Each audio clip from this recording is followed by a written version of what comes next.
All right. All right. Hello, everyone.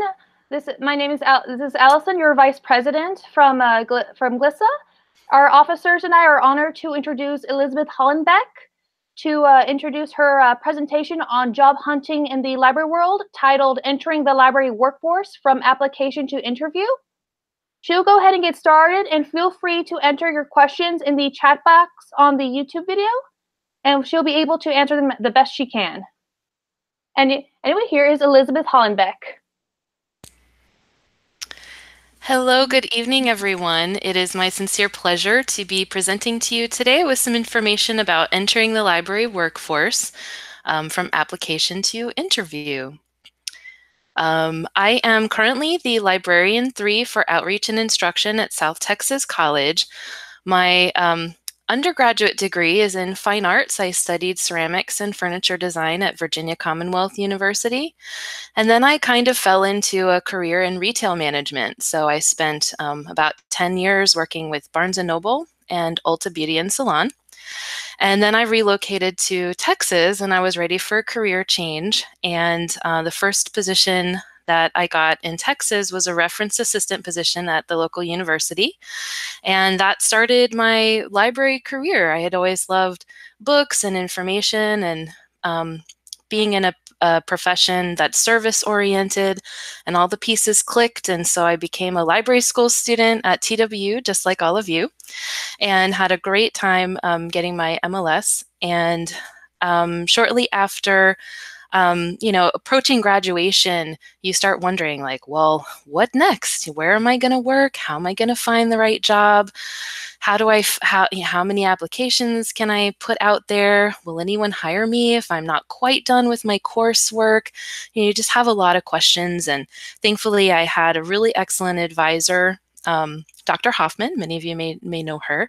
She was my advisor at TWU, and I also had a mentor and several colleagues that I had been working with at the university that could help guide me. And so hopefully, what I've learned about the library profession and entering after getting your MLS, hopefully what I've learned will be helpful to all of you.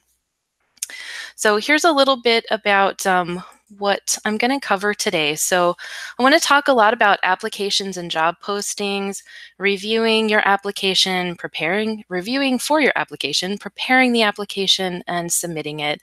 And then we'll talk about interviews, how to prepare for an interview, things to expect on interview day, and how to follow up after the interview. And then, of course, I welcome all of your questions. Big thanks to all of you who submitted questions in advance. That definitely helped me prepare for this webinar tonight. Hopefully, the questions submitted in advance, I'll be covering that information throughout the presentation. If you have any additional questions or want me to expand on anything, do feel free to enter that into the chat box. And I'll either try to work it in, or at the end, I'll probably be able to answer all the chat questions a little bit better. So here we get started. We're going to talk about applications. So the first thing I want to mention is job postings and how important they are.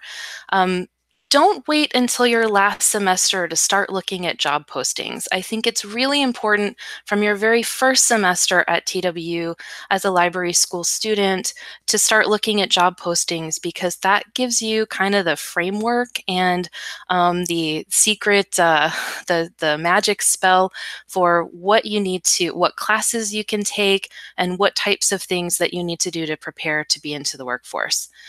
There are a lot of web resources out there.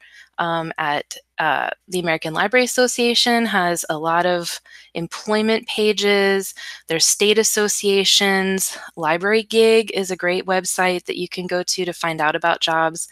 There's also library listservs. Just about any library-related professional organization has a listserv, and that's one way that you can constantly be getting updates about what's going on in the profession, but also when jobs are available. Employers want to get the word out. They want to have a lot of candidates. And so being part of a listserv will help you get all that information really easily. There's also sites like I Need a Library Job. There's a lot of Facebook groups. The library profession has a ton of Facebook groups available that focus on different aspects of librarianship. There's, of course, the big one, ALA Think Tank.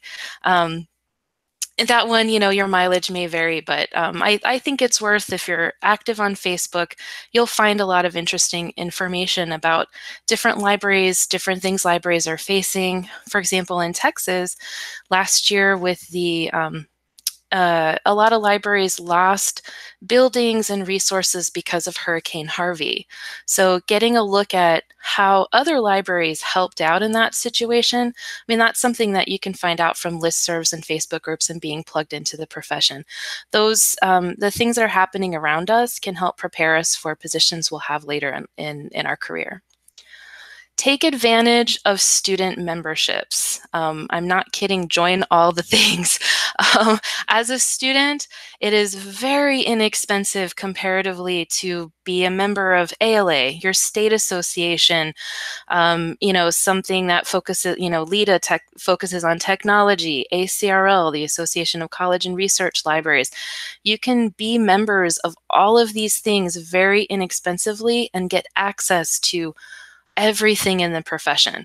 Once you graduate and you're in the workforce, it can cost hundreds of dollars per membership, and that, and some libraries will cover that for their staff, other libraries don't. It's something that you're expected to be willing to foot the bill for yourself.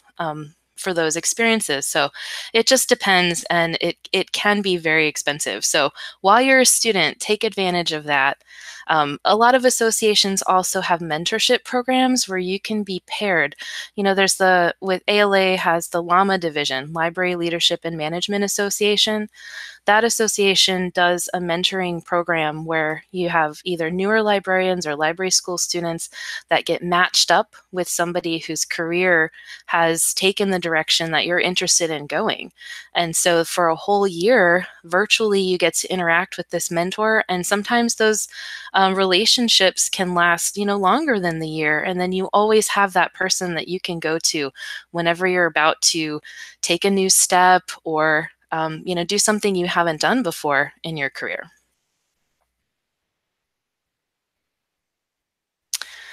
There's some basic components of the job description. Usually there's an overview or a descriptive statement of the job.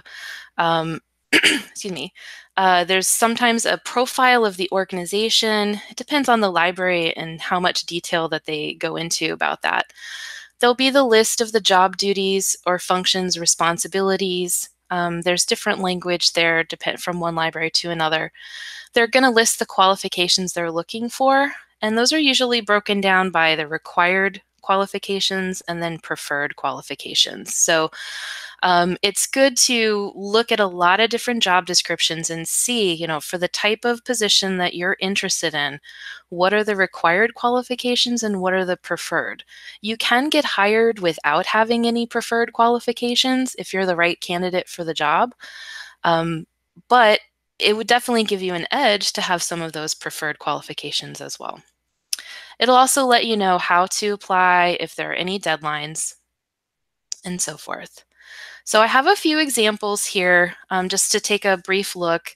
This one's from the ALA job list. This is a youth services librarian in a public library. And, their description here gives you some clues about what the position is like and what they're looking for. So it says join the management team at the Atlantic City Free Public Library. So that means this is there's going to be responsibilities, possibly supervisory responsibilities for this type of position. Youth Services Librarian to help provide responsive services to our vibrant and diverse community. Provides library services to the general public, especially children's and teens, on a day-to-day basis. If you are interested in technical services or in working with adults, this is probably not the position for you. But this position might give you a lot of excitement, this description. Coordinates the scheduling of staff at the youth services desk, makes school visits, and regularly communicates with the Board of Education. So this gives you a lot of information. What's nice is that this position, this job description does say applicants that will graduate with an MLS degree in the spring of 2019 will be accepted.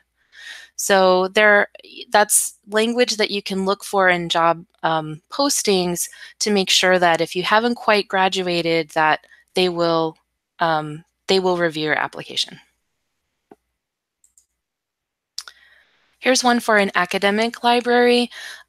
This position is called Instruction and Reference Librarian with an emphasis in emerging technologies. So this is the job summary, and they list the responsibilities, the knowledge, skills, and abilities, or KSAs. So they're looking for, somebody who provides library instruction and reference services as part of a team and serves as a liaison to the STEM programs, leading the technology team, investigating, recommending, and implementing new technologies. They want excellent written and interpersonal communication skills, and it gives other information about it's a 12-month, 37.5-week appointment, hours per week probably, appointment with accrued sick and annual leave. And it does say minimum qualifications, MLIS or MLS from an institution accredited by the American Library Association or equivalent by the start date, which I think they posted as May or June. But I'll be sharing all of my slides at the end. I'll give them to Allison and the officers, so you'll be able to follow these links. And I've also prepared a couple of resources that you'll be able to look at after tonight. And this is a job posting for a middle school librarian. So this has the summary, the primary responsibilities. So this is a K-12 day school in Atlanta, Georgia. So it's a middle school librarian to begin in August 2019. So that gives you the time frame of probably when they're expecting to hire and get this person started. Middle school librarian will demonstrate leadership skills by actively identifying opportunities for collaboration with faculty. So it gives you a lot of details here. One of the responsibilities is to design and facilitate engaging learning experiences that develop multiple literacies, and then it lists all of those literacies. So by reading this job's description, you can tell if this is the type of position you're interested in, then you'll need some knowledge in all these different literacies that you'll be expected to be proficient in this type of position. So as a brand new library school student, you can get a lot of information from job descriptions to help you understand what types of positions are out there.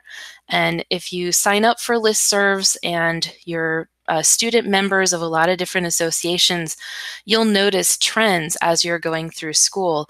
There's a lot of jobs right now in academic libraries that have the word engagement, either student engagement or user engagement in them.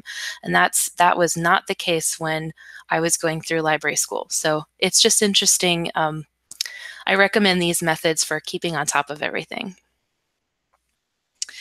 Now I want to share this one. This is an example of an upper management position. So just to get a different idea of the type of information or knowledge and experience that they're looking for. So this is for an associate university librarian for collections, technical services, and scholarly communication.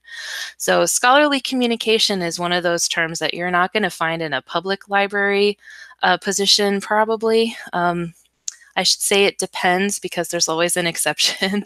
But if you're interested in being an associate university librarian, like an assistant director type, so a lot of responsibilities, oversees major things going on in the library.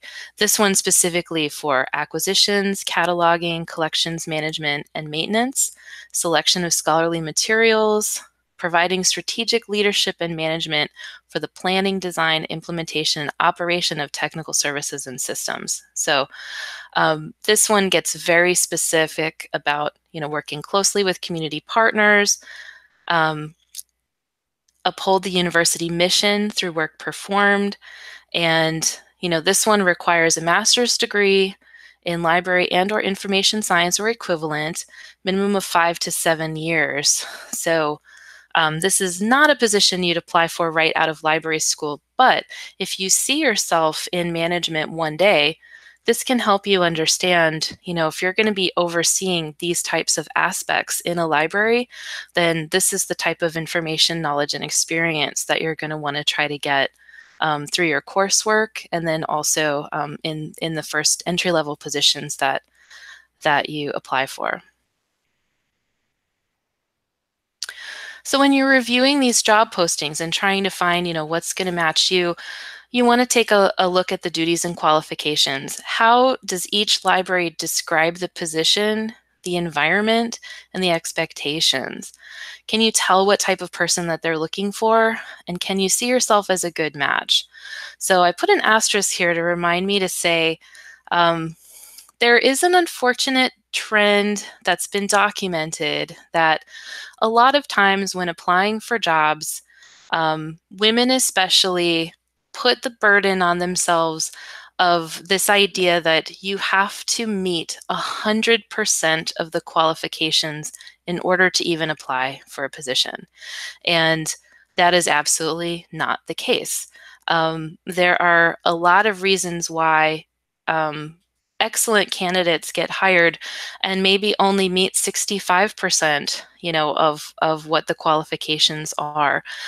There's a lot of things that you can draw from in your background that can supplement. Maybe you haven't worked specifically in, cataloging, but, in a prior position or in a current position, there are skills that catalogers need that you have, and you can draw a connection there and learn the rest. So employers are not expecting you to have experience in literally every duty that is listed in the application.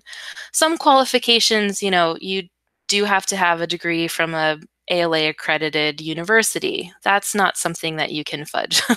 And I'm not advocating that you fudge anything, but there are ways to connect your experience with what's listed in a job posting.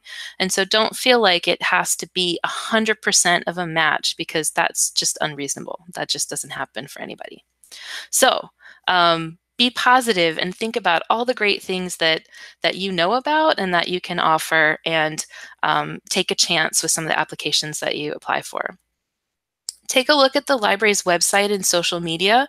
That will give you a lot of information about how that library operates, what the library thinks is important, how the library staff is involved with different events in the community, whatever community that they serve. And also, think about other considerations. There are a lot of positions all over the country.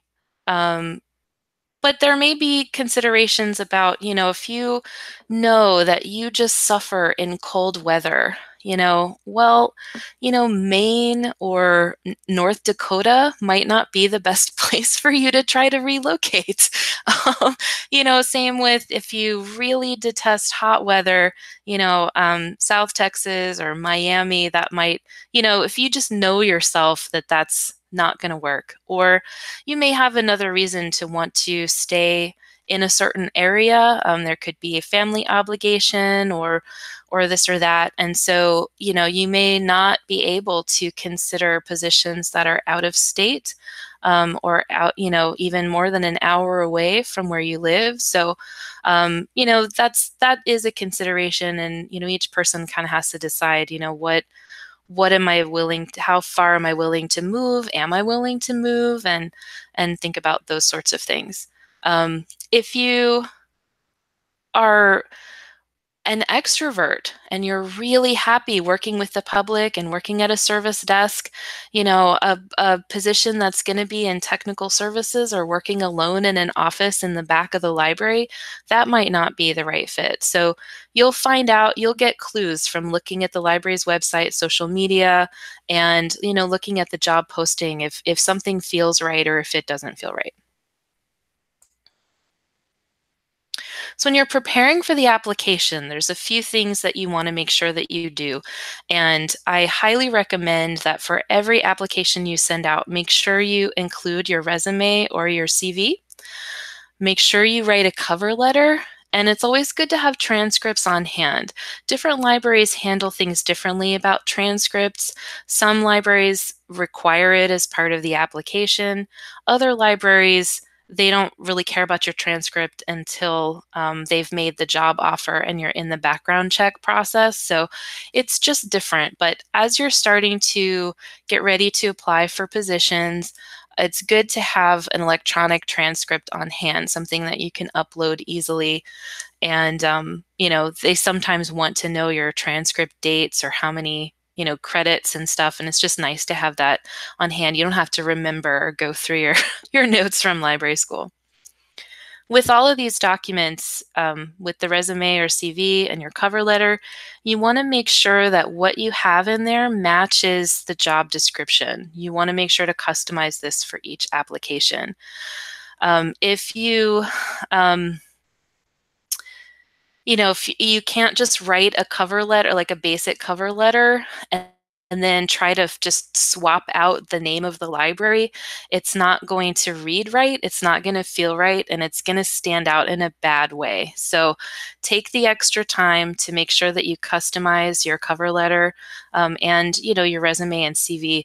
With your resume and CV, you're selecting your knowledge, skills, and experience to present to this library. So this is not in the application, and I think I'm going to mention this again later, but the application will ask you for your work history, and that does need to be exhaustive. Don't leave anything out. Usually they want to know your past 10 years of work history, but 10 years of work history doesn't need to be on your resume or CV. So if you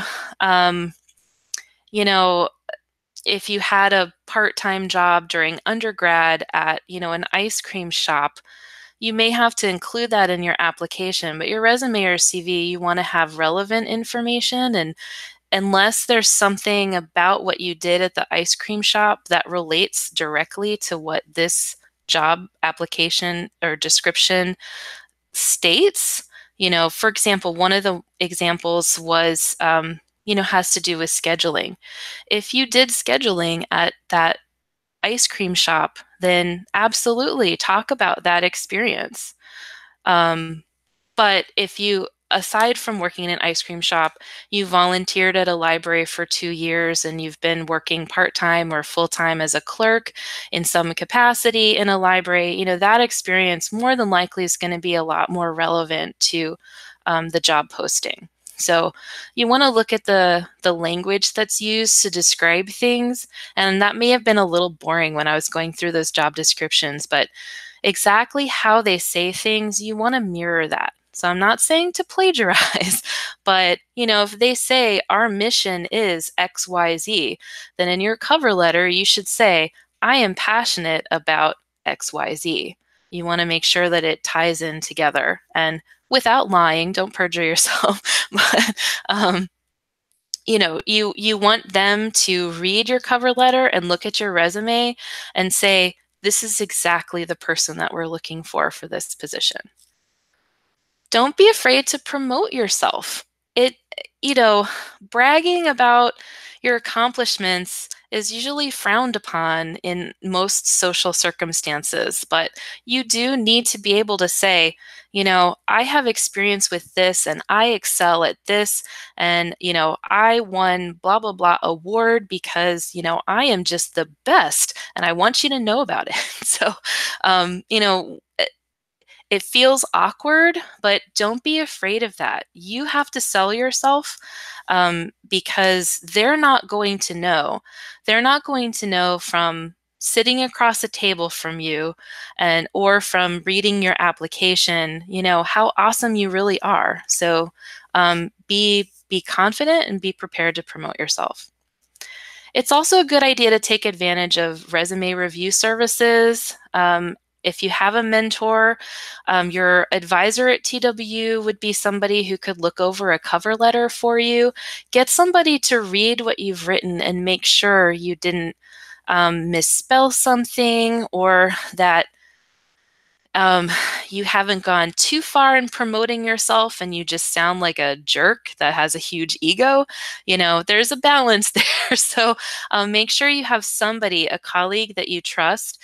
And I mention that because you may have excellent colleagues that you trust, but what I mean here is a colleague who you also respect and has accomplished what you're hoping to accomplish. So, you may really trust and get along with somebody that you work with and think, oh, it's so easy to talk to them and they know what they're doing. I'll get their opinion. But they may not have any ambition. They may not, really they may not have thought of a lot of things. And so I recommend that you talk to a mentor, a supervisor, somebody who works closely with you and is looking at you, who knows your strengths and weaknesses, who can help guide you, and a colleague who's been where you want to go, who can give you that honest and correct feedback. Application tips. So here, I'll just mention again, your job history, that should be exhaustive. Usually the rule of thumb is, plus or minus 10 years, depending on how much experience you have in the workforce already. Make sure you tailor the resume and the CV. And that should include relevant professional and volunteer experience. So, for example, you don't need to say that in high school you used to babysit. While that may be true, that's not really relevant. But if you are pursuing children's librarianship or school librarianship where interacting with kids is important and that experience is relevant. If you've been working with the Boys and Girls Club or something like that, do include that. So I hope if there's confusion about this, let me know and I can talk more about it at the end. But just wanted to give that example because I did receive a resume where somebody listed their babysitting experience and I thought, wow,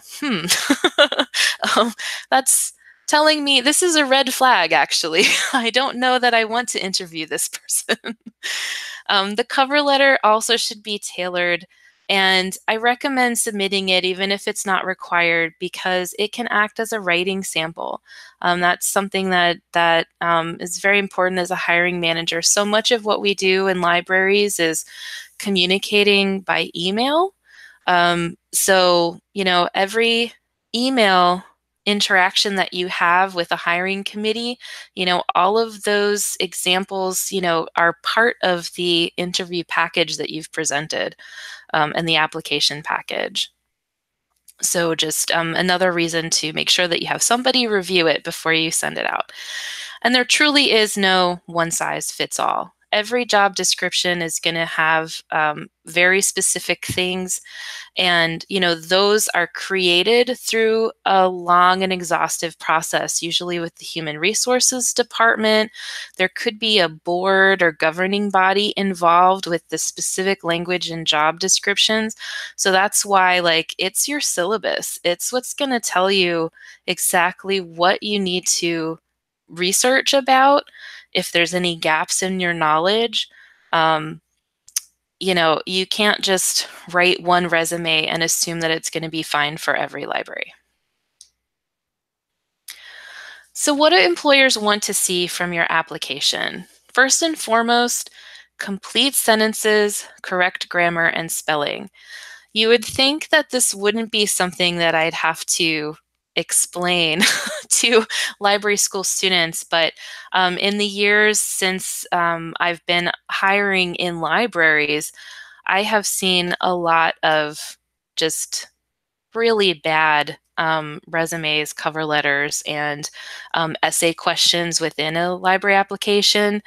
For a while when I was a public librarian with the city of McAllen, there was a question that was part of the application, define customer service, and we just got the weirdest responses to some of those questions. So anyway, make sure that you are not writing how you would text on your phone or how you would chat in a Hangout. And, details really are important. So beware of copy paste. You can You can use one cover letter as the basis for the other one, but just make sure that you pay attention to the details and you don't send an application to the University of Nevada at Las Vegas and accidentally somewhere it mentions Baltimore. No, that's not going to fly.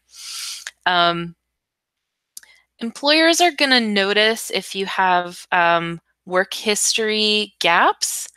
That's a red flag to employers because sometimes if there's a gap in work history, it could imply past incarceration. And that's not to say that anyone who's been incarcerated couldn't be an excellent librarian, but there are specific rules to who can be hired in certain businesses and things like that if you have been incarcerated. So if you do have gaps in your work history, just be prepared to explain any of those gaps if it comes up, because as a hiring manager, I'm going to ask. And that could be, you were living out of the country because of a spouse's job or something like that. There's could be a lot of legitimate, positive reasons why there are gaps, but just so everyone knows, that can be a red flag with employers. So just be prepared to honestly explain if there are any gaps. So employers are looking for that steady work history. And by steady, I don't mean 20 jobs in 20 months. That's steady in kind of the wrong way. Employers, it costs a lot of money to fill a vacancy. And that vacancy, everyone else has to take on the responsibilities of the person that was in that position. So everyone's workload is harder. And so, employers do not want to hire somebody that doesn't seem committed or doesn't really seem interested in that position. So a steady work history it shows longevity and commitment, that it's not somebody that's just bouncing around on a whim. And again, if there are reasons why that could have been the case, and so just be able to explain, that sort of thing in your work history should it come up. Make sure that you're professional. Don't put your photo on your resume or your cover letter. Don't use an email address on the top of your resume that's, hungry #4, love, or something like that. That's not sending the right message. It's not mature and it's not professional. So for a librarian position, make sure that you have a normal email address and, don't share any photos.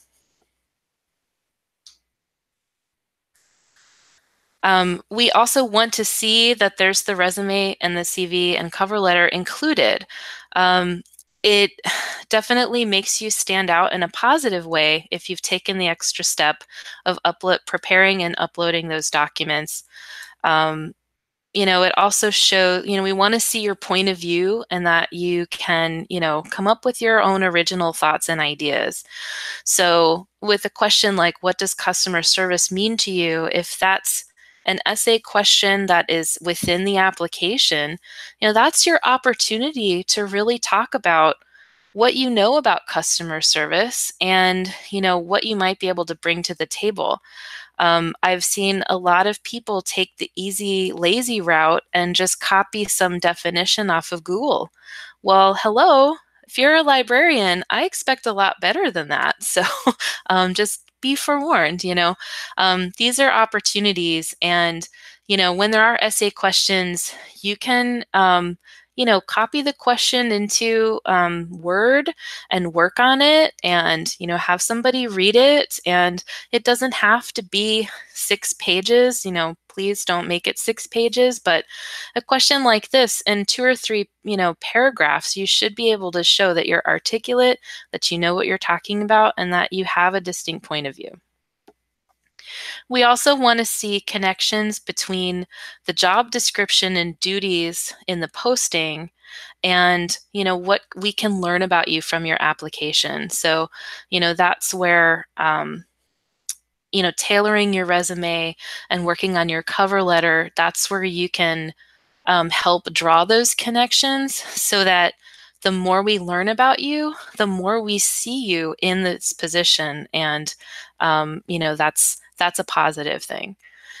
I mentioned here a portfolio. One thing that really impressed me, I was interviewing a librarian candidate, and in the public library, it was for a reference librarian. In the public library, reference librarians have a wide range of responsibilities, from collection development, providing customer service at the desk, and then leading programs and events, networking with community partners. And so because all of that was in the job description, our questions at the interview were also connected to those different areas. And one of the questions was about, you've been asked to plan an event. Walk us through how you would plan this event from start to finish. And, we were looking to see, if this person was assigned to plan an event for Women's History Month, could they come up with something, and what would they know how to coordinate, all the necessary steps and, and so forth. Like, that's the reason for the question, because, this is a valid duty and we need to know if this person could meet that expectation. And this librarian said, yes. She said, I created this event in my past job in a school library. And she said, I actually brought information about it. Can I show it to you? And she pulled out this portfolio that had all of the information, the plan for the day, the supplies that had been ordered, how they promoted it, pictures from the event, and it was amazing. And I knew immediately this person can do exactly what we need for a person in this position. So that's way the extra mile, but that is something that you could prepare ahead of time with a few of your accomplishments, examples either from coursework or from anything you've done in a position, if you've worked in a library or volunteered in a library, to be able to illustrate and make those connections. This person didn't have public library experience, but she connected what she did at her school library to exactly what we're looking for in the public library. Few tips on references. With your application, usually you need to submit at least 3 professional references.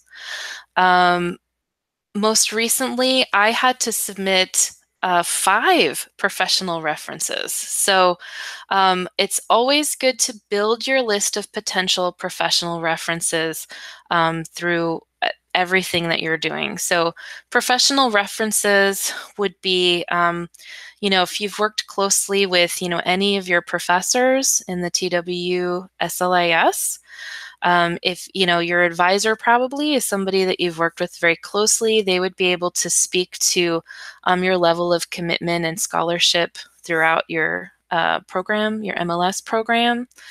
Any supervisor from a current job or past job would be a great reference. And so you want to pick somebody who knows enough about you that they could help convince an employer that you are a good choice, that you're somebody that they would want to hire.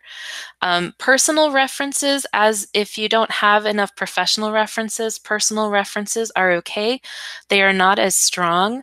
You need to at least have 1 professional reference.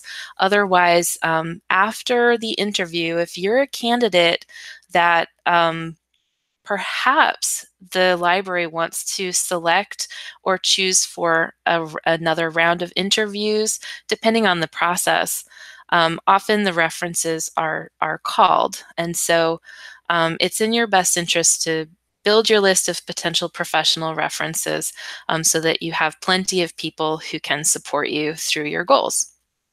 make sure with your references, ask permission ahead of time, and partly to get their correct contact information, because sometimes people stop using an email address, or their phone dropped in the lake and they had to get a new number. Who knows, just to make sure that you have the correct contact information, because if you submit a professional reference and then I'm trying to call and I can't find or get a hold of this person, well, that's not going to be helpful.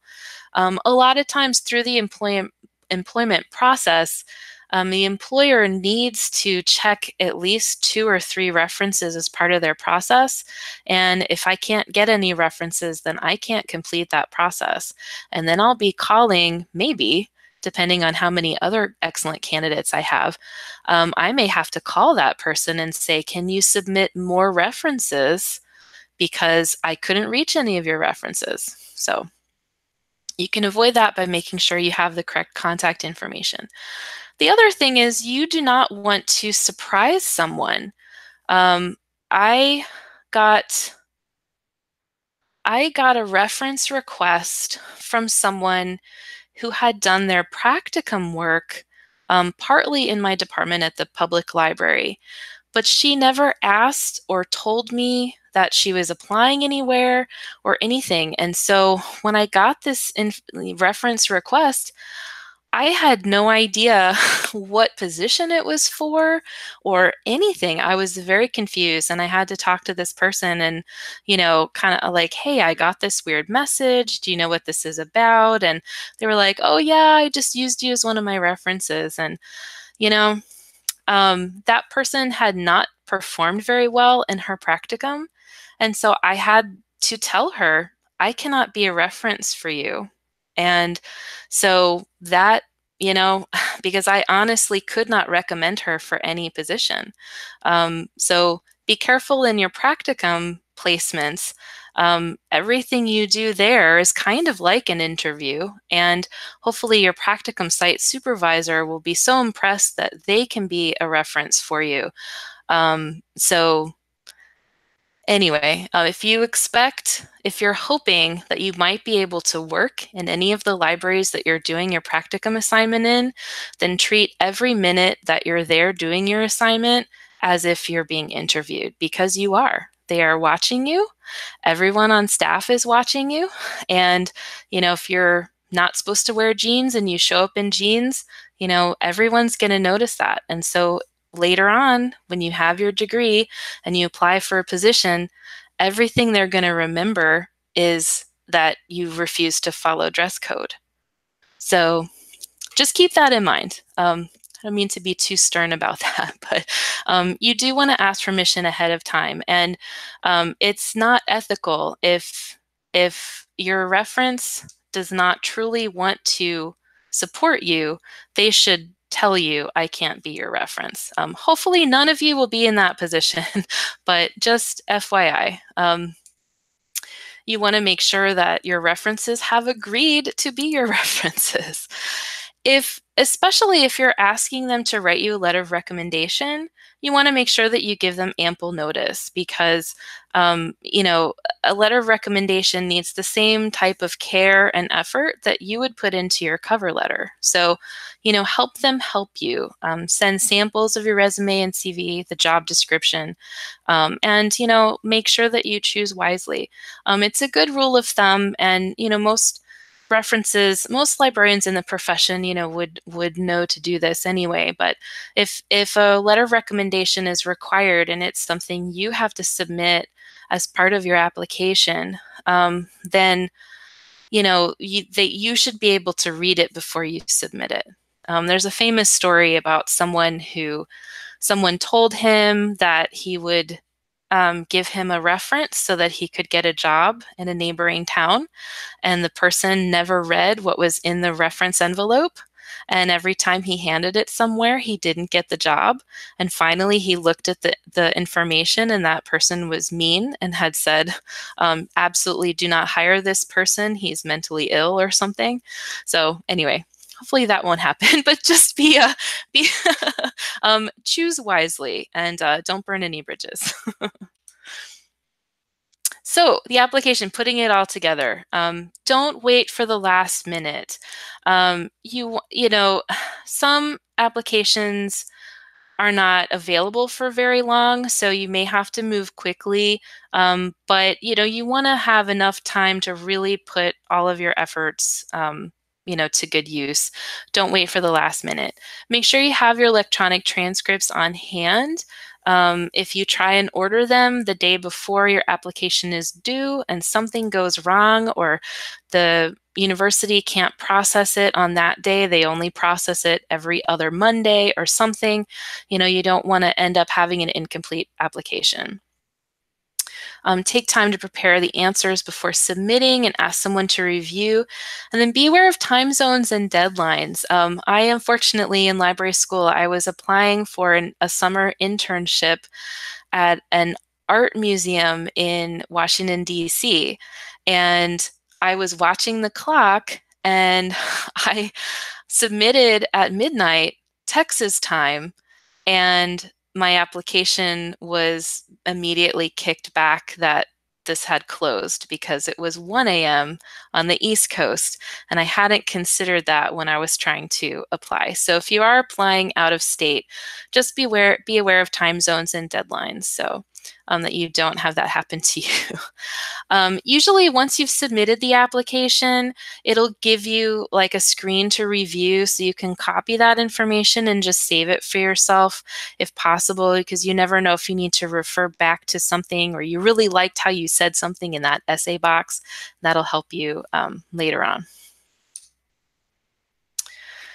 Okay, and here's a tip. Once you have applied, and this is only if it's appropriate to the situation. So this may not work in a school library because you may not actually be able to go onto campus to speak to anyone. But one thing that you can do once you've turned in your application, if you don't know anyone at that library, you can take a copy of your resume or your CV and, go to library administration and ask to speak to the hiring manager.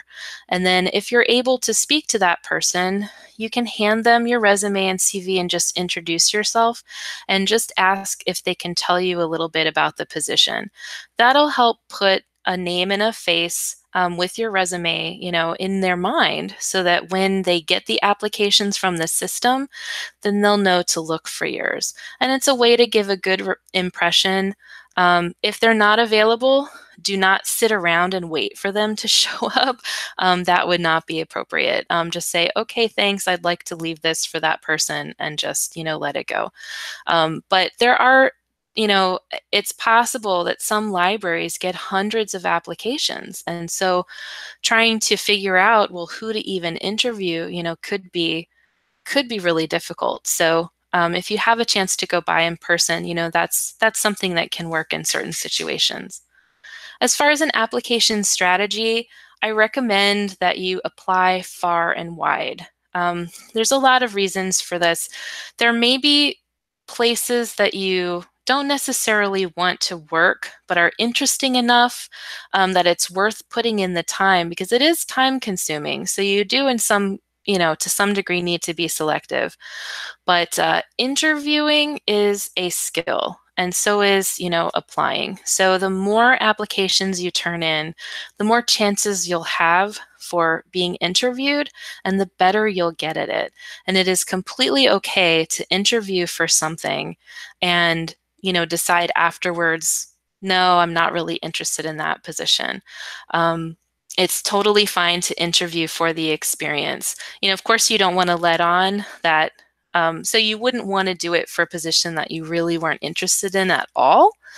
But it is okay to practice interviewing, to institutions that you may or may not get selected for, or if you are, you may or may not decide to actually accept a job there, but it is worth it to get that experience. So Also, don't be lazy with your information. I've said this already. Make sure you customize everything.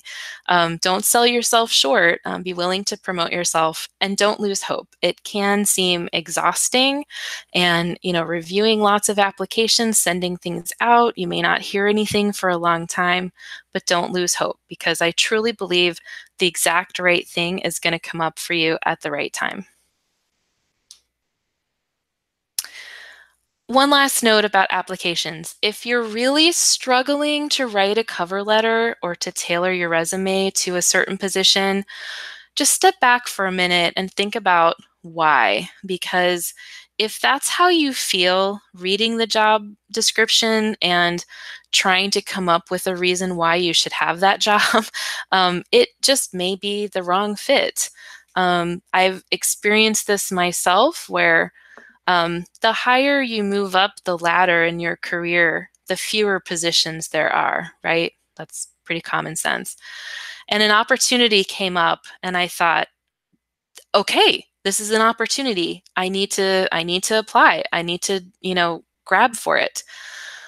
But when I was trying to write the application, the further I got, like, this more I just felt like this is not right. And I finally realized that it wasn't really the direction I wanted to go. That even though it was an opportunity, it was not the right one for me. And so I ended up, I finished the application, but decided not to interview, because I knew that at the end, even if I was offered the job, that I wouldn't accept it. And so I felt like ethically it would be better for me not to waste everybody's time, because I already knew that in my heart. So the right opportunity will come up at the right time, and don't lose hope. Hope everybody's doing okay. We're now to interviews. So we're going to talk about preparing, interviewing, and following up. So congratulations, you've been contacted for an interview. This is very exciting, and it feels so good when it happens. Usually a first interview is either a phone interview, a virtual interview, or a face-to-face interview. And so I have some tips about each of those three types. Apologies for the noise in the back. The first thing you want to do when you've been invited for an interview, and it's an interview that you want to accept, is to take time off work or otherwise clear your schedule for that time period. You're not going to interview very well if your interview is at 2 o'clock and you normally work, 8 to 5. For you to be working all morning and stressing and, feeling nervous and nauseous, and then trying to eat or trying to get home, and I don't know. To me, I feel like it's just a lot easier if you're able to clear your schedule for that time period. That way you can focus on building your confidence, going over any last minute details, and just really being prepared for the experience. Pay attention to what details or parameters were given. Sometimes you're asked to prepare something and bring it in for demonstration. Sometimes you're asked to present. So just be sure that you know, like, when you're supposed to arrive, what's going to take place, and how long it'll be. Then you start to research, and research is going to be really important. In fact, I don't know of any library interviews that are not conducted with a panel. So just have that expectation from the outset that this is going to be a panel interview, whether it's phone, virtual, or face-to-face. It's going to be a group of people. And the timeline and the process can be very different by library type. So I'm going to go over interview components, and then we'll talk about the different library types. So typically in an interview, and this is the same no matter what method of interview is taking place, there's greetings all around. Then the panel is going to ask you a series of questions. Sometimes then you'll give a presentation or demonstrate a skill. They may have some kind of practical test.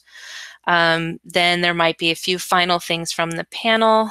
they'll ask you what questions you have, and you'll have an opportunity to ask your questions. This is a two-way street. So you're being interviewed for the position, but don't forget that you are also interviewing them.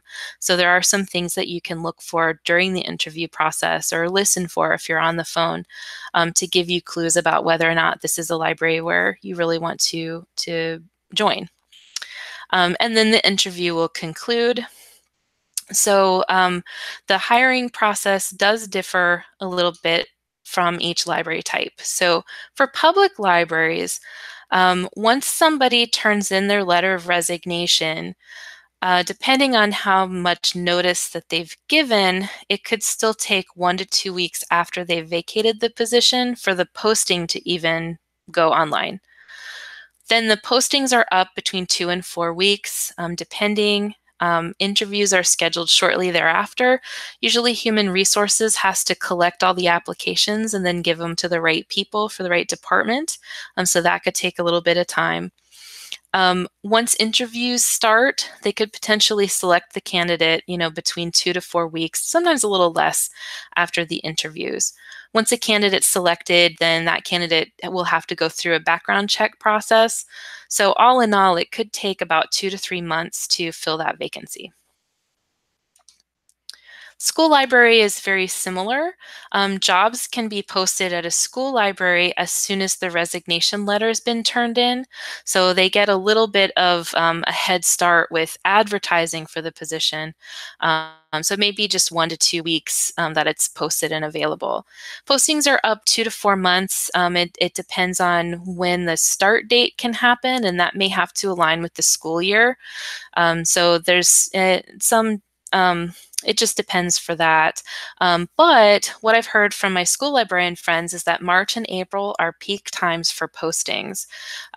Usually that's when a lot of teachers or librarians might be making decisions about either leaving the school for whatever reason. And so that's when a lot of things become available. So, and then summer is a peak time for interviewing. So at a school library interview, they may set up, 7 or 8 interviews in one day, and they may select the candidate that day.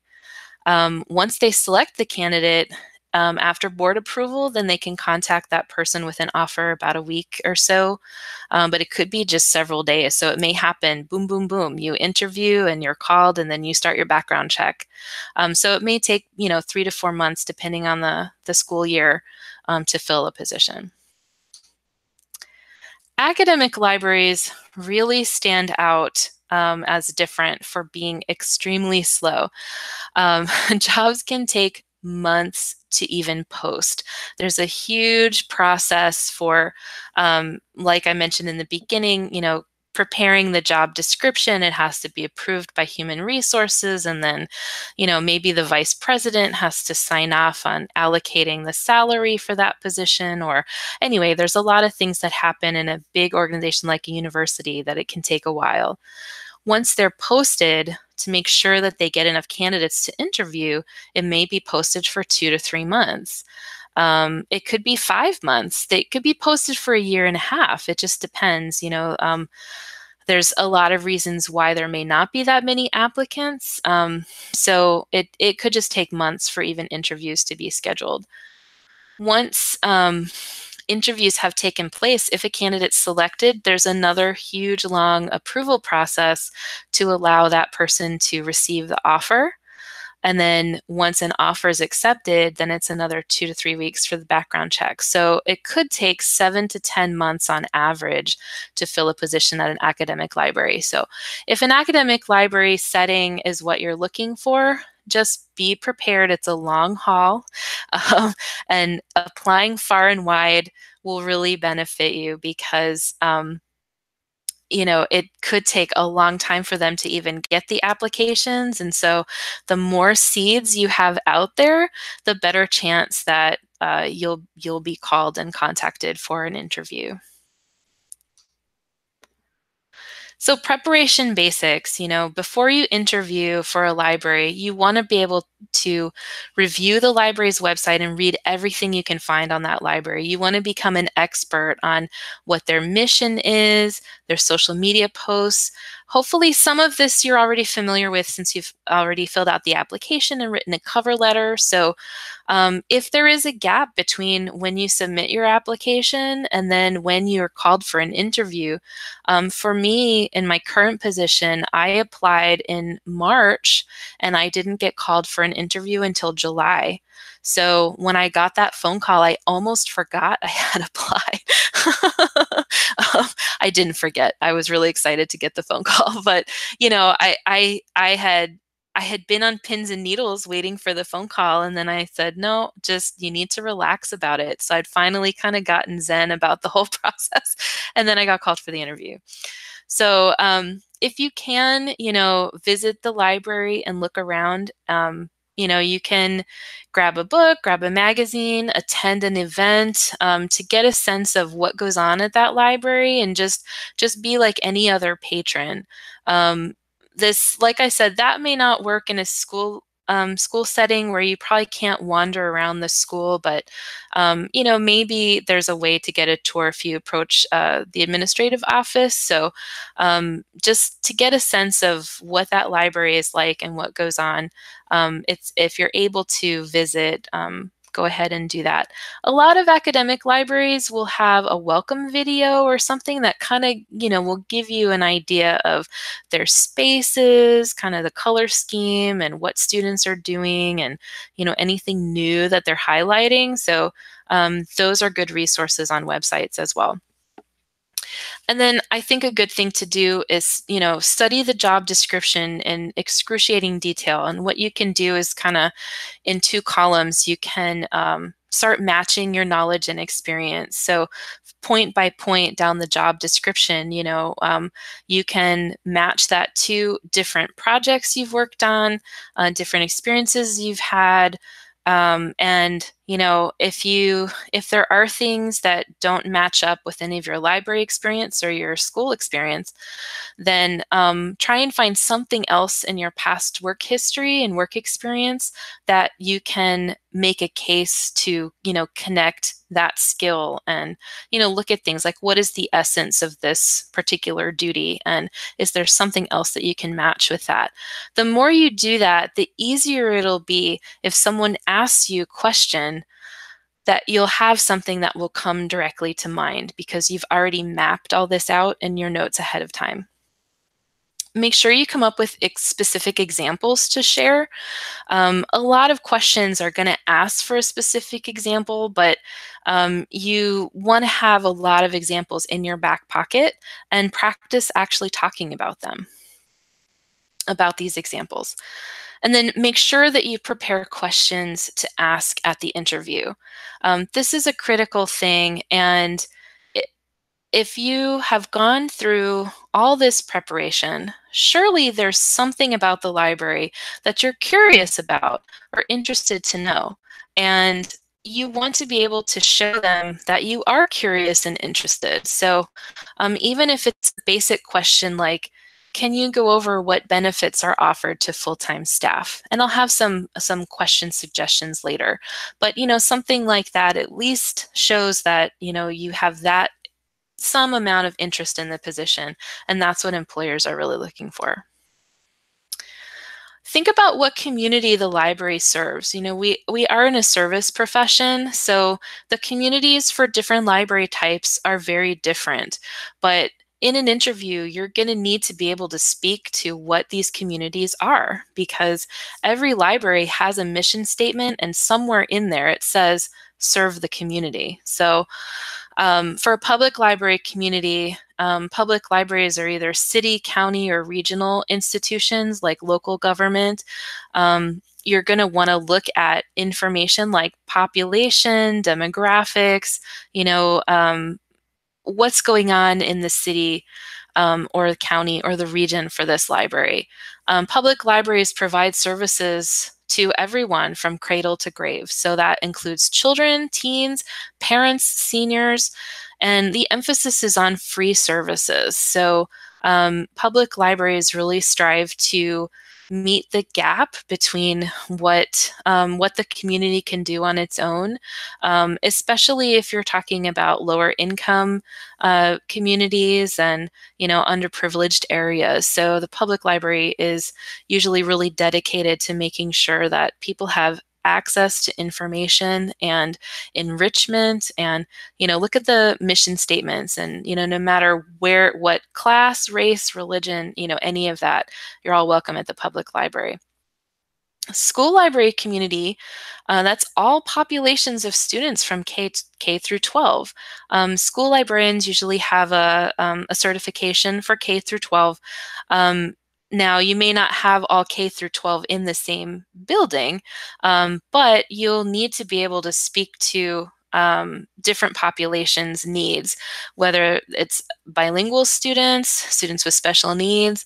Also librarians are going to work closely with teachers and administrators. So providing services and support to teachers and administrators is part of the school library community.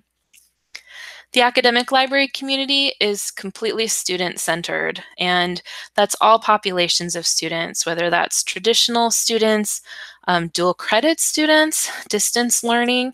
If these are all new terms and concepts, start looking in the library literature about the rise of dual credit students is very fascinating. And so, it's something to be aware of if you're looking to work in an academic library. The library also serves faculty and staff, so there's a lot of different services and support that's provided. And then most academic libraries are also providing some amount of support to community users, so members of the community who are nearby the campus but aren't necessarily students, faculty, or staff. Practice answering interview questions. Communication is a skill and interviewing is a skill. Like I said in the beginning, it's not natural to be promoting yourself and saying how awesome you are and what all your strengths are and so forth. So being able to practice saying that is really important.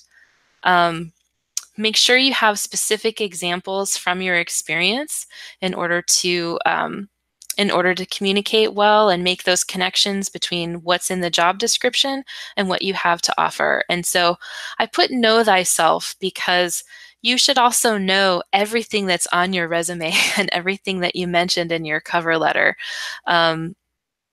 Hopefully, so if you're asked a question that you hadn't really anticipated, that if you really know all of the great projects that you've done and all of the neat things you've been part of in your library experience or in past jobs in your history, that you'll be able to pull something out and give a specific example. So look back through all of your experience since high school, and find, be able to pull out those neat experiences that could be relevant to what you would do in a library. That's one of the neat things about our profession, I think, is that no matter where we've been or what we've read or what we've done, somehow that just makes us a better and better librarian because we have that unique experience to draw from. The job description, again, is going to be your guide, and you can use that to anticipate probable question and presentation topics. So if you're applying for a job in technical services, let's say the acquisitions department, there's probably not a lot on there that's going to have to do with public services realm. So you want to focus all of your research and energy on some technical, mostly technical services related topics and questions. If you're asked to do a presentation, practice, practice, and practice. I'm realizing I should have practiced this more because I've already been talking for over an hour, so I hope everybody is still with me. Time yourself and record yourself. If you've never heard yourself speak before, it can be really helpful to hear a recording of your voice or, see yourself on video, and you may push your hair behind your ear a lot and you never knew that you did that. And so, you can just be aware of those things. Not that that's a bad thing by any means, but it's good to know how you present yourself to others. When you're practicing, go ahead and put on your suit, dress up for your interview and, be standing up. Most likely, if you're presenting to a panel, you're going to be standing in front of the room, near a screen or a projector. So go ahead and make sure that you're practicing as you will be doing it for real in the interview. In the interview, this is what we're looking for. We're looking to see your commitment. We're looking to see that you're reliable and that you have honest enthusiasm. Of course, we want to know about your knowledge and experience, but we also want to know that you have willingness to learn. If you're asked, what experience do you have with X? And you don't really have experience with X, go ahead and admit that. But try to also bring in something else from your past that's related to make a connection. I'll try and come up with an example off the top of my head, but expressing a willingness to learn is going to be really important because given a candidate that knows how to do everything, but is kind of rough around the edges and might not get along with the current team, and a candidate who may not have as much knowledge and experience, but has a lot of customer service experience, and I can tell that they know how to work with others and be part of a team, I would much rather spend my time teaching the knowledge to somebody who's willing to learn than having to coach someone to overhaul their workplace personality. That's a much longer hill to climb. Higher hill to climb. Express your curiosity and interest in the library. This is where the questions that you prepare ahead of time are going to really come into play. We're looking to see if this person is going to bring positive qualities to the department. Can they work with the current staff? And how you've dressed and your body language during the interview is going to be about 90% of the impression that you give, and maybe only 10% what you actually say and answer to the question. So keep that in mind. Think about what you're looking for too. Like I said, you're also interviewing this group of people that's representing that library. So what can you tell about the organizational culture? I don't know if this concept has come up yet for a lot of you in your coursework, but every library has its own culture. It has and a lot of that is determined by the leadership philosophy of the director or the dean or the principal, depending on what type of library that you're in. So is it a positive environment or a negative environment? Are people friendly or is it kind of stifling? Like when you walk into that library, it's just 100% business and nobody's interacting and nobody looks like they're having any fun. Those are some things that you can pick up on during the interview process that could help you make a decision about whether or not you want to work in that library. The leadership philosophy is going to trickle down. So, you're going to be looking at this panel of people, and while they're also looking at you and trying to evaluate you, you can tell, do these people like each other? Do they get along? If you had to work with them, would it be fun or would you always be worried about, this person seems like they're in a bad mood. If I need help, can I go to them? In my interview for my current position, there were 5 people in the panel, and the entire time they were relaxed.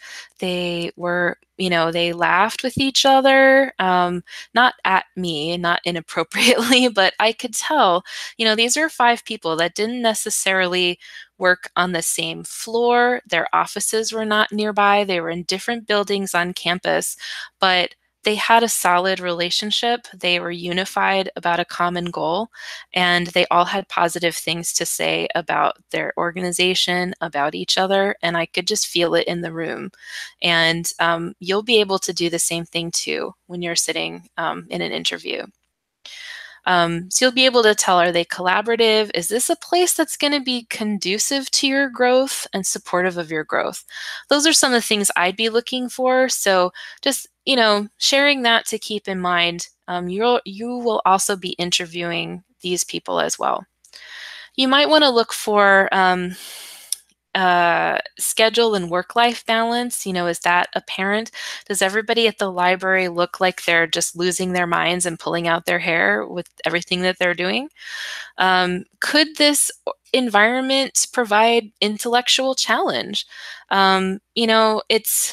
It's fine to want a position where you just know what to expect day to day and you can just do your job and help people and just feel good about it. And, that's fine.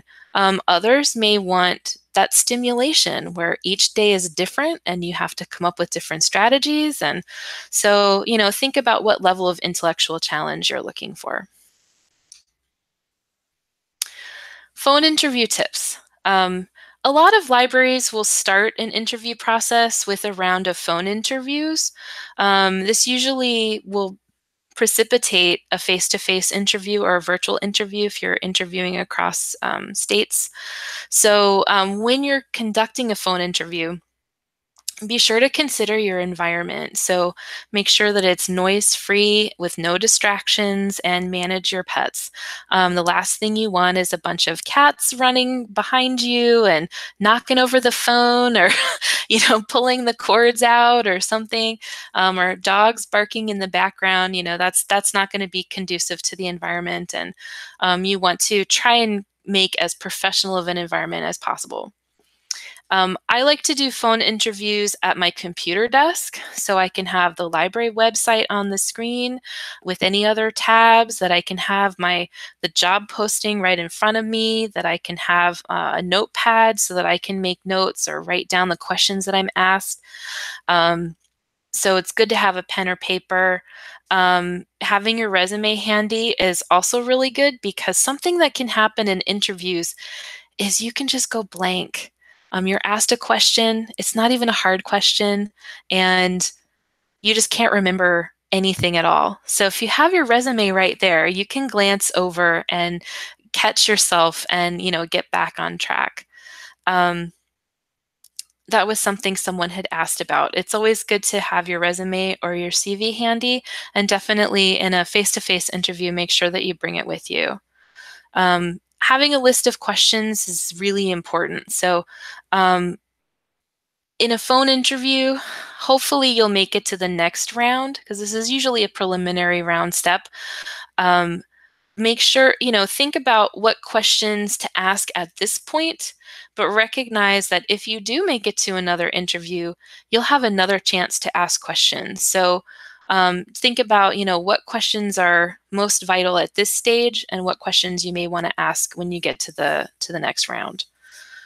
If you can't understand the question, because probably the panel is going to be sitting in a conference room around a phone, and there could be, some differences in echo and noise on their end. If you can't understand, just ask them to repeat. That's completely fine. Usually in the beginning, you'll all do a sound check and make sure everybody can hear each other, and what will happen if the call drops. Most interview panels will know how to handle that, and so they'll guide you through that. You can either hold the phone to your ear if you're comfortable that way, or you can take the call on speaker. Either is fine. I put know thyself because you'll know you'll know best what's going to work best for you. I like to take a roll of masking tape and make it like a little phone stand. So I put my phone on the tape. That way my phone is not touching the desk, where my papers, if I shuffle them, it might make a whole bunch of noise during the call. So I have like a little stand, and then I can project right to my phone. That's what I like to do. if you feel more comfortable holding it to your ear and making sure that you have a very clear voice on the phone and that you can hear very clearly, then that's fine too. For Skype or Hangouts or virtual interview tips, most of the things I just went over apply.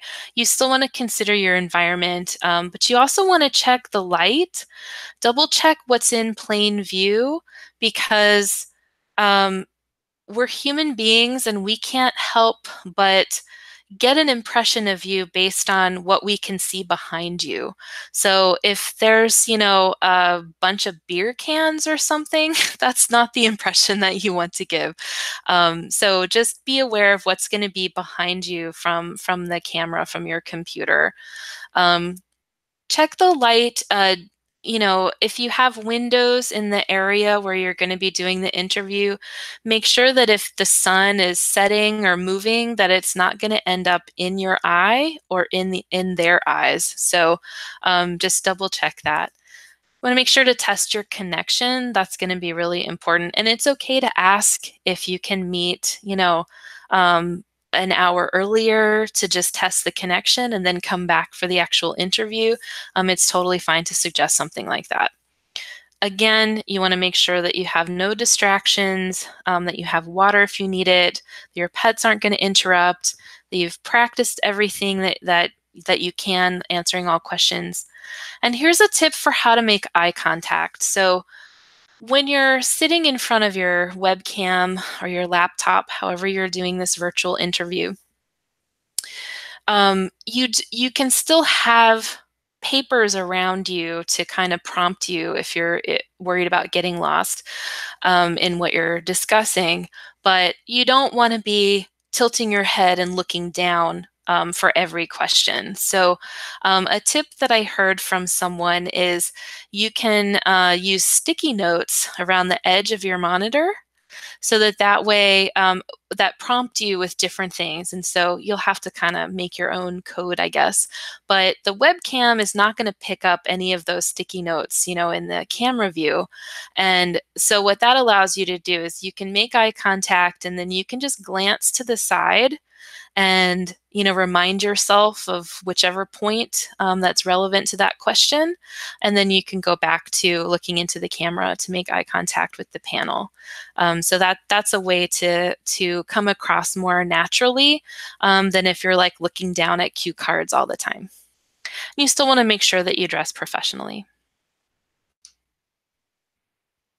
For face-to-face interview tips, of course, you want to dress professionally, and I'll talk a little bit about that in a minute. You want to make sure that you're punctual. You want to arrive early, maybe about 10 minutes early. There should be a waiting area for you to wait until you're called into the interview. And just know that the interview begins the moment that you walk into the building.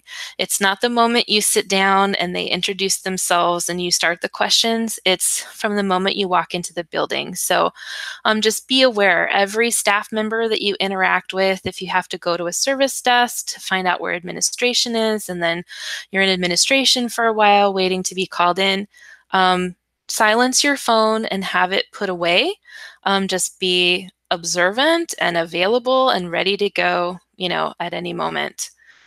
Once you get into the conference room, you want to make sure that you greet every person in the room and that you're smiling and that you're trying to be yourself. It's a very stressful experience to interview, but the panel also recognizes this and wants to do their part to put you at ease. So do make sure that you greet everyone and smile and try and relax. I had an interview once where I was waiting in the conference room and my assistant director went to get the candidate from the waiting area and was bringing him back to the conference room, and the door was open and I was standing in the doorway, ready to say hello and shake hands before we sat down. And there was another person on the panel that was seated at the table already. And as the gentleman was being brought back to the conference room, he turned to my assistant director and he said, yeah, I totally forgot I even applied for this job. So I'm really glad you called me. And I thought, Well, okay. So, we still shook hands and we still went through the whole interview, but, even if that's going through your mind, don't say it out loud and don't say it on your way to the conference room. And even when you leave the conference room, like, pretend you're still being watched all the way to your car. Once you've driven away, then you can like, okay, it's done. But don't relax because every minute that you're in the building, you are being interviewed. Make sure you have your notebook and pen. You want to be able to jot anything down that you might want to look up later. That always sends a good impression to make sure that you are engaged and you are really interested. You want to have copies of your resume and CV. The interview panel should have copies already, but it's always good to have them. That shows that you're prepared and that you want them to have all the information they can about you. Also have a copy of the job description with you, and that's something that you can refer to. And a lot of times, the interview panel will ask you if you've read the job description. So having it right there, especially if you've had, written any notes or things on it, that always sends a good impression. Of course, make sure that you have your list of questions and as much as possible, try to be yourself because you're the only you there is and they want to know you.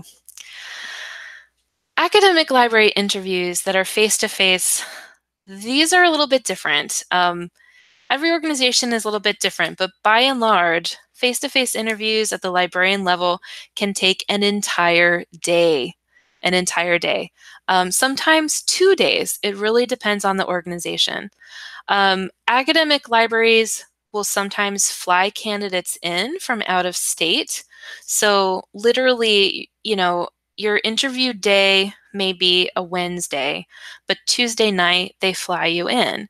There may even be a dinner before they take you to a hotel.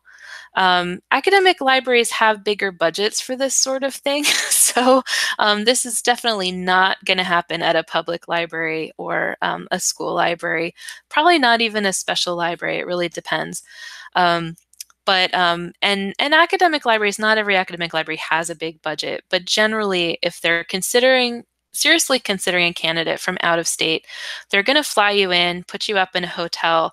They're going to pick you up in the morning. They're going to bring you to the campus. There may be a campus tour. So all of this time, the interview begins. So you could be, sick as heck from turbulence on the flight, but just, get a Sprite, try and hold it together and just be as pleasant and professional as possible as soon as you're interacting with anyone from the university. They'll usually give you an agenda ahead of time of the different meetings. So each academic library may handle things a little differently. You're usually going to meet with the search committee, and they're going to go through a lot more questions with you. You'll have a chance to ask questions at that point. You may have a one-on-one with the dean of the library or the university librarian or whatever title that organization uses. So think about what you might want to ask somebody at that level that's different than what you would ask the search committee. At every place, you want to make sure that you have questions and that you get answers to your questions as well. They'll probably take you to lunch. That is still the interview. So, use good manners.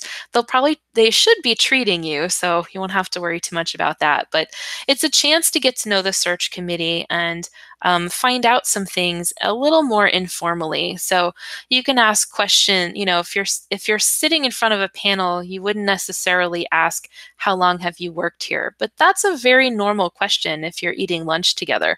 "Oh, when did you first start at the university? Oh, what was that like?" I mean, so you can find out about that library and about the people who work there and how they feel about the library during an opportunity like lunch. A presentation's usually required, so you want to plan ahead. Sometimes they want you to send your presentation to them so that they can have it all set up for you. But be sure that you plan for backups in case anything should go wrong. Notes on dress. So you definitely want to dress appropriately and be well groomed. If you're not sure how to dress, it's best to dress up. So think about a suit or business attire, whether you're male or female. Library employees are employees of the city, of the state, of the school system. So there's some prestige there. So you want to make sure that you're presenting yourself well. A lot of times the dress code is available on their website, so you can always look for clues there. You want to make sure that your accessories are not excessive. If you talk with your hands, don't wear a ton of metal bangles that are going to be jingling the whole time. That's going to be a distraction and might distract you as well. Also avoid, any really harsh prints or clashing colors. And scents is a big thing because when you're in a conference room with 4 or 5 people, you do not want to have your perfume or cologne so overpowering that it affects the whole thing. So just be aware of that. You also, it makes sense because you're bringing copies of your resume and CV, you're bringing a notepad. Use one of those like Padfolios or, a nice folder to, collect all your documents together. You don't want to have just a random jumble of papers that you're pulling out of your briefcase or your bag. You want to be sending a professional message. If you're sloppy and you're not prepared, that sends immediately the message that you don't really care, that you don't really know what the library is about. And I don't know that any employer is going to think that they can trust you interacting with stakeholders. So just think about that. Internal candidates. So there may be a lot of you that are working part-time or full-time that are in a library, and you're hoping to one day be a librarian there, move up, get promoted. So guess what? Your interview is happening right now. Every shift that you work, whenever you're there at the library, that all is going to create a whole picture of you, the impression that you've given to that library. So just be aware of that from day one. Even if you're just volunteering, as a volunteer, you may not have a lot of responsibilities or there may not be a lot of expectations, but you want to act like a professional librarian from every step of the way. You want to make sure that you're getting along with people, that if you're asked to do things, that you follow through, and, just all of those kind of common sense things to give a good impression and let them know you're definitely, as soon as you have your MLS, that you're a viable candidate. And an advantage to hiring someone internally is that that person already knows a lot about the library and already knows what's expected and what they're going to be asked to do. So there's a lot of advantages there. Some of the disadvantages might be, if you're an internal candidate, don't assume that you know everything about the library. You may have only seen a piece of what goes on, and as a librarian, you may be involved with a lot more that's going on at the library. So an advantage is you have colleagues that you can ask and talk to. But a disadvantage, if you've gotten off on the wrong foot already, that impression is going to stick with you no matter what you do. So just be aware of that. Let's get into questions. So typical questions. One of the first questions you'll probably be asked is something like, what inspired you to apply for this position at this library? So 100% be sure, put an exclamation point there, be sure that you have an answer to that question. That's really key. Other questions might be, what do you know about our community? Going back to what I mentioned about the different communities that different library types serve, that's the community that we're talking about. So for each library, if you're going to interview there, you want to look at their community, their specific community. I had a candidate for a position once that we asked this question, what do you know about our community? And his background was anthropology, And he started telling us about how 300 years ago there was this or that in the earth and these ruins and, Paleolithic, whatever. And we just looked at each other like, oh my goodness, what he was saying was not incorrect. That was the history of that literal piece of earth, but that's not what we're talking about for libraries. So be sure that you really think about community, and I know none of you all are going to make that mistake. So um, other typical questions, tell me about a time you provided exemplary customer service. There's usually going to be at least one question about customer service. So think about, different patrons that you've helped at any type of job at any time, and have those examples in your pocket, like ready to share. There's usually a situational question, and a typical one is something like this, where you're alone at the reference desk, meaning there's nobody to call for help, and all of these things are happening at once, and how are you going to handle it? So the reason for a question like this, we want to know, are you going to be cool under pressure? Are you going to be able to manage a lot of things coming at you at once? And how exactly do you handle that? And it, so just think about things like that. What would you do if you were kind of overwhelmed? We just want to know that you wouldn't panic and run away. Some other typical questions. Tell us about a time when a patron interaction didn't go as well as you would have liked. If you could go back, what would you do differently? Here we want to know, do you have the commitment to improve? Can you recognize like when something didn't go right, and are you prepared to try and do better next time? How would you handle a conflict with a coworker or with your supervisor? Are you going to be able to, resolve problems with your coworker, or, will there always be some kind of rivalry that we'll have to deal with? So think about how you would answer that. How would you describe your leadership style? If you overheard your coworker giving out incorrect information, what would you do?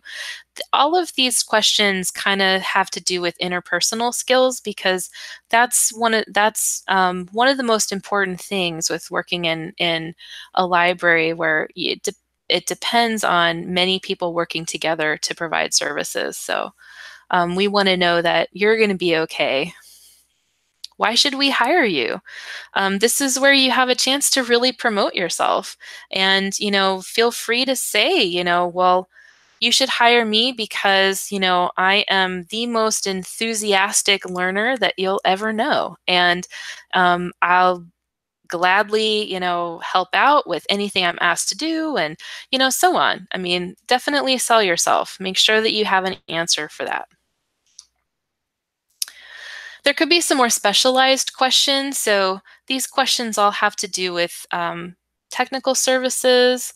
Have you completed original cataloging? If so, what was the most difficult part of the process? What companies have you worked with to purchase serials? What policies are important when dealing with a collection? And these are all questions that could relate to your coursework. So if you haven't worked in a library yet, you may have answers from your coursework about, to be able to answer all of these questions.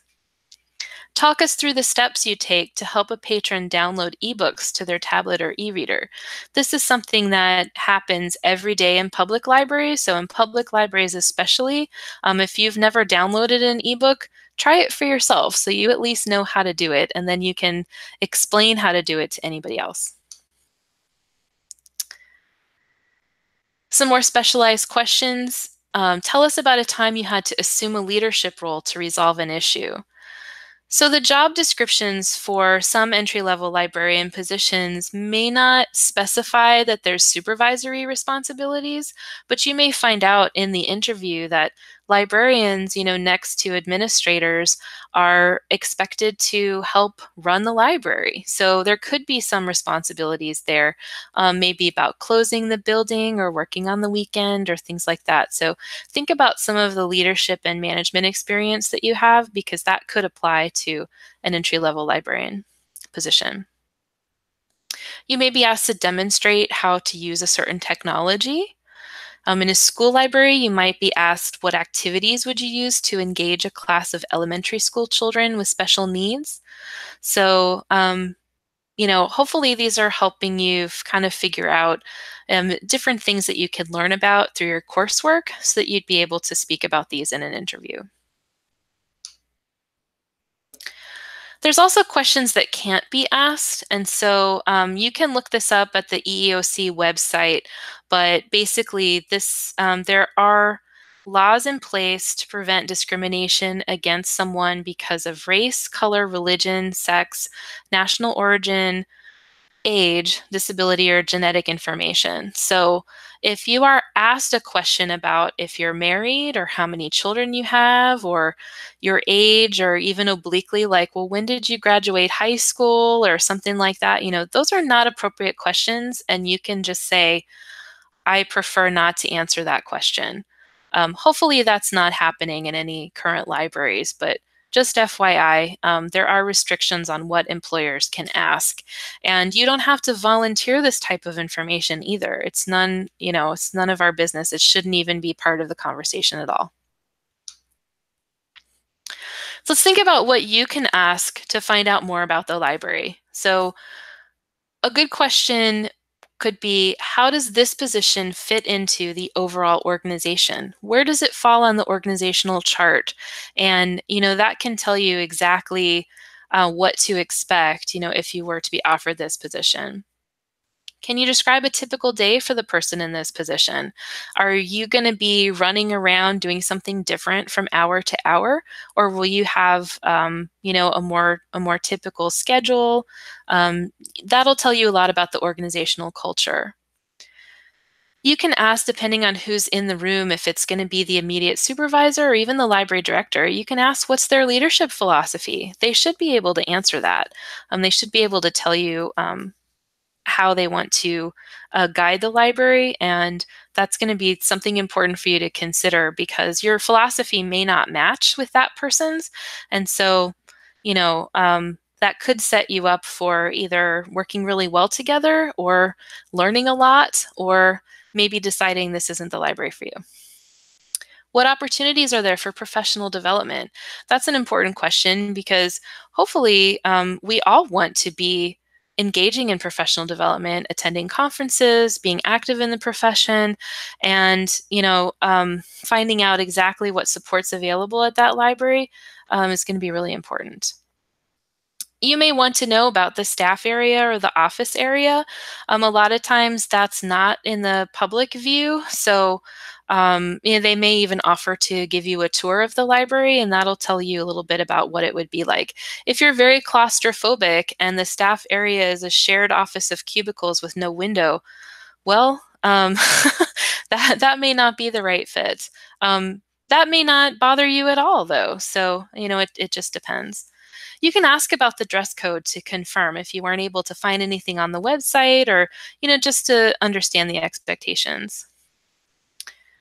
There's a lot of other questions here. The ones that I like to ask are, to either the immediate supervisor or to the dean or the library director.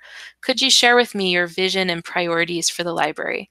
Where is the library going? What is the vision? Is that something that I want to be part of, or does this person not know and can't articulate that? And that could be problematic. I also like to ask, what is your favorite part of what you do? I think that's interesting to hear from each person in the panel because hopefully they like at least something that they do. And the way they answer that can tell you a lot. The last couple of questions that you can ask are, what are the next steps in the process? That's an important question because each library may have a different process. And then also, when do you expect to make a decision?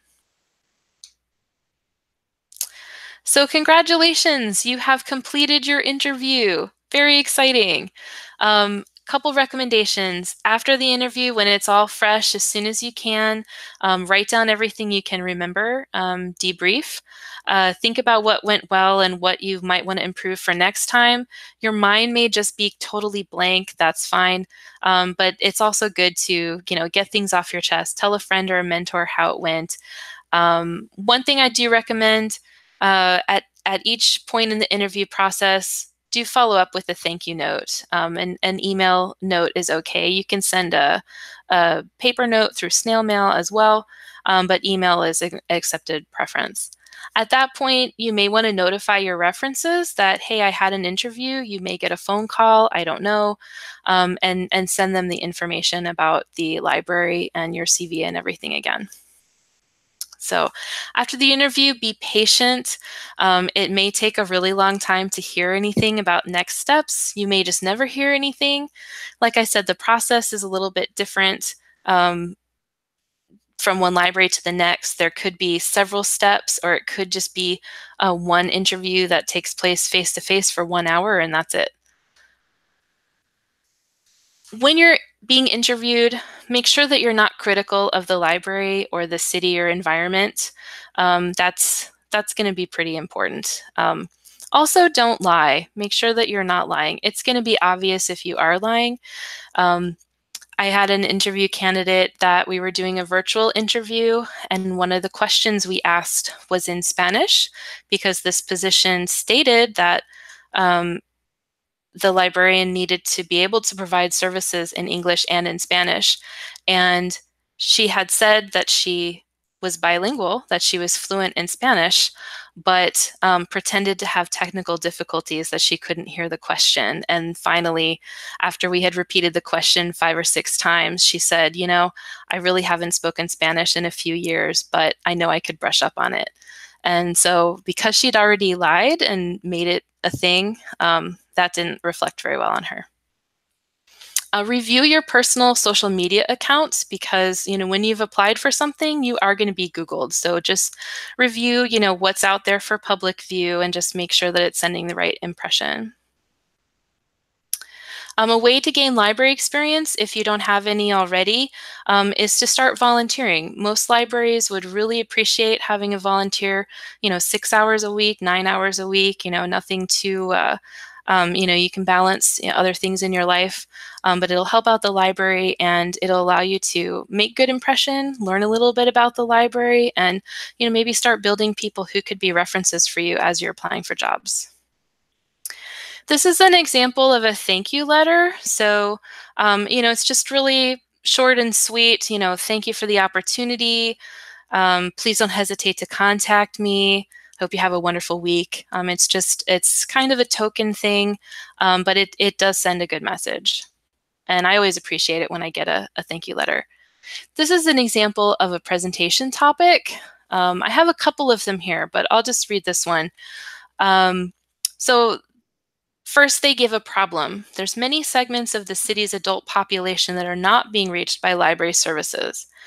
And then for the presentation, they want you to describe a plan that you would develop to reach a targeted segment of the city's adult population that's not currently served by library services.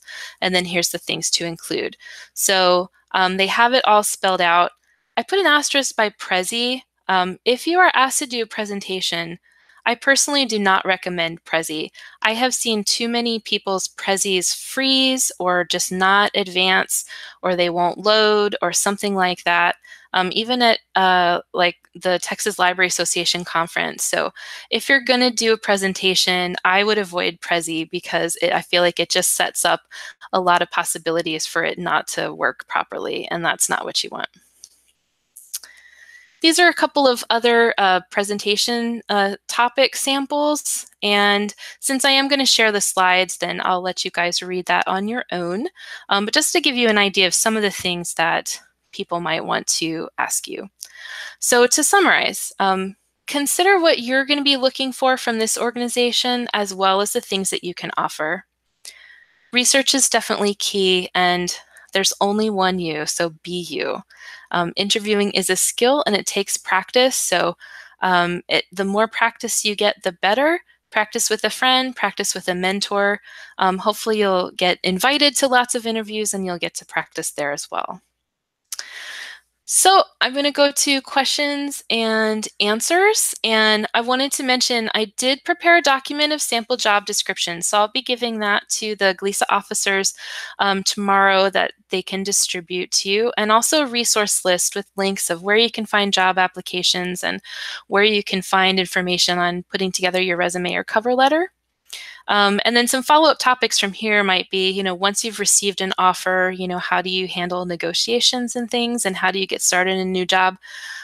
Obviously, I'm way over time and won't have time to get into that, but hopefully another webinar, either by myself or someone else, will be able to continue kind of the line of topics about entering the workforce, and we'll cover that information for you. So I'd love to open it up for any questions. Hey, Elizabeth. Can you hear me?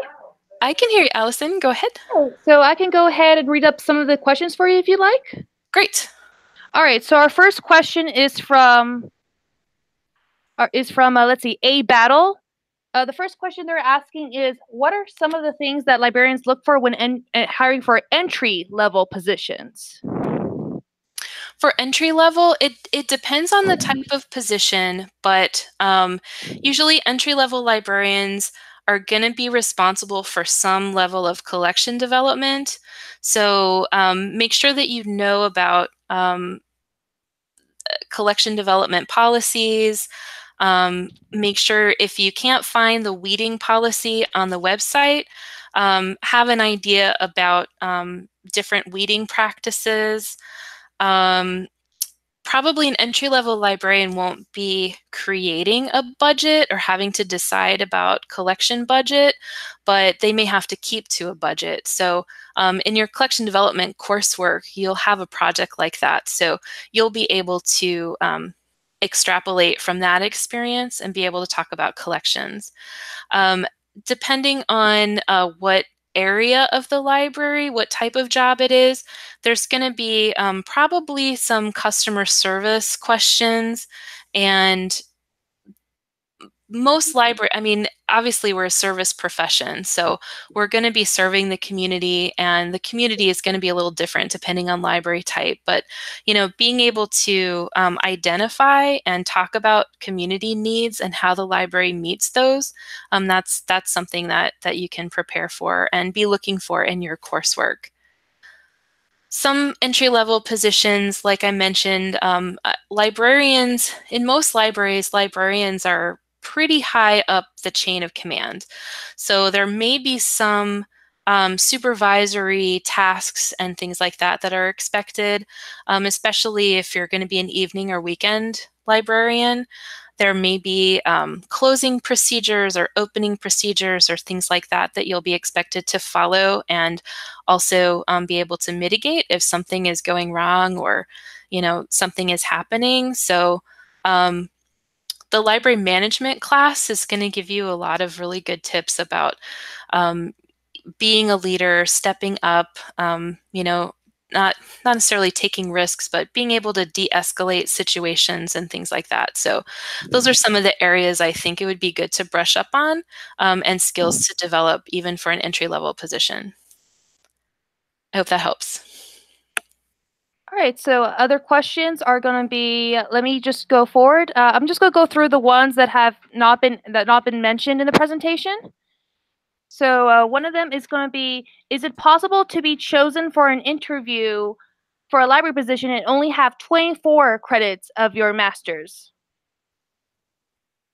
I think, yes. I think as long as you are within a semester or two of graduating, then most libraries will consider you for an interview for a position. That is going to be a little bit different from library to library. So, this is where it might help to, if you're able to drop by and leave your resume and your cover letter, and, talk to someone, then they may, the hiring manager may say, I'm actually unable to consider anyone who's not graduating within 3 months, but thank you for your information and I'll keep you in mind. Like, it's still good to, try to initiate a contact like that. Okay. Also, with academic libraries, the process takes so long that by the time the applications close, you may be a lot farther in your coursework. So that'll work in your favor too. So Becky Funky Fresh asks, can you negotiate your salary, or do you find that libraries are pretty firm on salary offers, especially for entry-level positions? I think you can definitely negotiate your salary. There are cases where the library really can't make any allowances. Um, some libraries determine a salary offer based on your experience. So if you have the minimum qualifications and there's not other experience that can be considered as part of your salary uh, analytics that the human resources department can do, then you may really be, stuck at whatever the offer is. But that said, a lot of libraries do have discretion, especially if there are other vacancies. And you have something else that you can bring to the table. You may have a second master's degree, or you may have, 6 or 7 years of library experience as a paraprofessional. If case by case, I would talk to your advisor or a mentor in the profession and get advice about that. Okay, so since we're going to be wrapping up, let's see. We pretty much answered about emailed thank you letters. So I'll just have Mhm. two more questions. Is that okay with you, Elizabeth? Yep, that's great. Okay, so our next question, it's by, let's see. It's going to be by Mary Haltom. At what point in MLS progress should we start applying? I think in your last couple of semesters, that's a good time to start sending out applications. You probably need at least, you need to be more than halfway through the MLS program before you start sending applications. There's going to be exceptions to this depending on the library, and if you're an internal candidate, they may accept you, with a lot more of school left, but the general rule is the last semester or two. Okay. And that actually looks like to be our last question. So we have, so I think we're pretty much going to wrap up. Thank you to everyone that has been watching.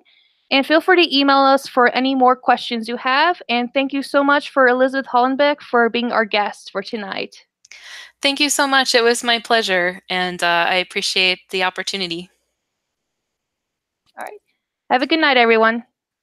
Good night.